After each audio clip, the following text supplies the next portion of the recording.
আমাদের জীবনের প্রত্যেকটি জায়গায় আমরা উপকার পাবো। সূরা ফালাক এবং নাস আমরা যদি প্রতিদিন তেলাওয়াত করে শরীরে ফু দিয়ে দেই, বাচ্চাদের শরীরে ফু দিয়ে দেই, তেল পানির মধ্যে ফু দিয়ে ব্যবহার করতে বলি, তাহলে জাদুর আসর, কুনজর, জিনের আসর এগুলো নষ্ট হয়ে যাবে ইনশাআল্লাহ। এর সঙ্গে আপনার সূরা ফাতিহা যোগ করবেন। সূরা ফাতিহা 7 বার পড়বেন, সূরা ইখলাস 3 বার পড়বেন, সূরা ফালাক 1 বার, সূরা নাস 1 বার, তার সঙ্গে কিছু দরুদ শরীফ কয়েকবার দরুদ শরীফ পড়ে শরীরে ফু দিবেন, তেলে পানির মধ্যে ফু দিবেন।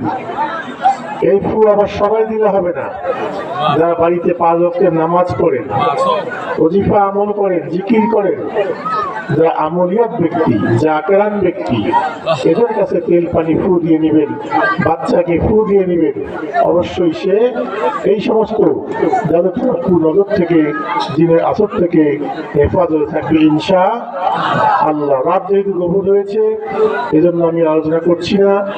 আমি এখন তওবা করে দিয়ে দোয়া করে দেই। আমি যা পড়ছি আমার পরে পরেই পুরুষগণ, বাপ যারা জোরে পড়বেন, মা বোনেরা মনে মনে পড়বেন। আমরা সবাই কথা বন্ধ রাখি এবং আমরা তওবা করে নেই। তওবা করলে আল্লাহ তার জীবনের পূর্বের সব গুনাহ মাফ করে মাসুম নিষ্পাপ বানিয়ে দেন বলি সুবহানাল্লাহ। আল্লাহ হাবিব বলছেন, আত্তাইবু মিনাজ যামবি কামান লা যামবা লাহু। যে তওবা করলো খালেস নিয়াতে, সে একদমই পাপমুক্ত হয়ে গেল।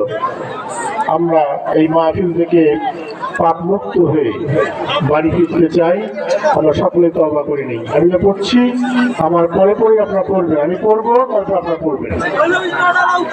আউযু বিল্লাহি মিনাশ শাইতানির রাজীম। বিসমিল্লাহির রহমানির রহিম। আস্তাগফিরুল্লাহ রাব্বি মিন কুল্লি যামবিন ওয়া আতুবু ইলাইহি ওয়া লা হাওলা ওয়া লা কুওয়াতা ইল্লা বিল্লাহিল আলিয়্যিল আযীম। آمنت بالله كما هو بأسمائه وصفاته وقبلت جميع أحكامه وأركانه। আমি ঈমান আনিলাম আল্লাহ তাআলার উপরে, ফেরেশতা গণের উপরে, রাসূল গণের উপরে, আসমানি কিতাব সমূহের উপরে, ভালো ও মন্দ তাকদীরের উপরে, মৃত্যুর পরে জীবিত হওয়ার উপরে আমি ঈমান আনিলাম। লা ইলাহা ইল্লাল্লাহ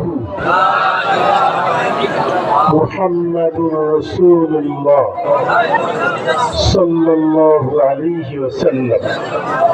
আমি ওয়াদা করিতেছি 5 ওয়াক্তের নামাজ আদায় করিব, রমজান মাসে রোজা রাখিব। আমি আর ওয়াদা করিতেছি মিথ্যা বলিব না, কোনো প্রকারের নেশা করিব না, কারো কোনো ক্ষতি করিব না। আমি মাফ চাইতেছি শিরক হইতে, কুফরি হইতে, কবিরা গুনাহ হইতে, সগীরা গুনাহ হইতে, জানা অজানা সকল গুনাহ হইতে। হে আল্লাহ, আমার জীবনের সব গুনাহ মাফ করে দাও। এই দুনিয়ার শান্তি দান করো, পরকালে মুক্তি দিও। রহম করো, করম করো, বকশিশ করো, দুজাহানের বেড়া পার করো, গায়েতে মাকসুদে পৌঁছাও। আমিন সুম্মা আমিন।